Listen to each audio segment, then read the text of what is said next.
একটু বৃষ্টি হলেই জল জমে যায় হাঁটুর সমান। বেশ কয়েক বছর ধরে একই জল যন্ত্রণা পথ চলতি মানুষদের, একইভাবে অতিষ্ঠ যানবাহন চালকরাও। নদিয়ার শান্তিপুর পৌরসভার অন্তর্গত 15 নম্বর ওয়ার্ড পঞ্চাননতলা শহরের একটি প্রাণ কেন্দ্র। পাশেই রয়েছে বাস স্ট্যান্ড।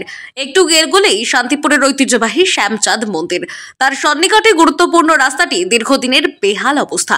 একটু বৃষ্টি হলেই জমে থাকে হাঁটু জল। সেই জল শুকাতে যথেষ্ট সময় লেগে যায়। পরবর্তীতে জল থেকে দুর্গন্ধ বেরোতে শুরু করে। বর্ষাকাল মানেই ডেঙ্গুর বাড়ন্ত, কিন্তু এই রাস্তার জল যন্ত্রণা কিছুতেই সংশোধন করা যাচ্ছে না। এক প্রকার অতিষ্ঠ হয়ে উঠেছে পথ চলতি মানুষ। যাতায়াত করি হ্যাঁ, যাওয়া যাবে না, আর অ্যাক্সিডেন্ট হয় খুব এই রাস্তায়। মাঝে মধ্যে এতখানি হাঁটু সমান জল জমে দিনই পর্যন্ত চেয়ারম্যানগুলো এই নিয়ে কোনো মাতামাতি দেখছি না। বহুকাল ধরে এই একই সমস্যা চলছে। রাস্তা ভালো হোক। মঙ্গলবার আবারও ভারী বৃষ্টি হওয়ায় রাস্তার ওপরে জমে রয়েছে এক হাঁটু জল। সে কারণে ক্ষোভ উগরে দেয় স্থানীয় বাসিন্দারা। তাদের দাবি, একাধিকবার পৌরসভাকে জানিয়েও কোনো রকম সুরাহা মেলেনি।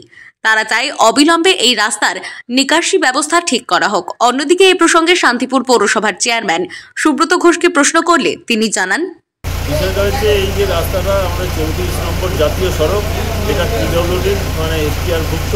স্বাভাবিকভাবে আমি বিগত দিনে এসডি অফিসে বিষয়টা আমাদের শান্তিপুরে একদম থানার মোড় থেকে আপ টু একদম স্টেশন অব্দি সমস্ত রাস্তার তার যেসব জায়গায় আমাদের জল, বিশেষ করে বর্ষার সময় জল জমে যায়।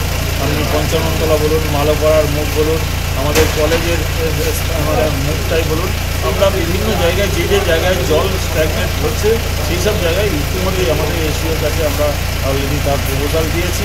তারা একটা সার্ভেও করে গেছে। এবার পিডব্লিউডিকে আমি আবার এই বিষয়টা জানাবো, যাতে তারা দ্রুততার সঙ্গে সেই কাজটা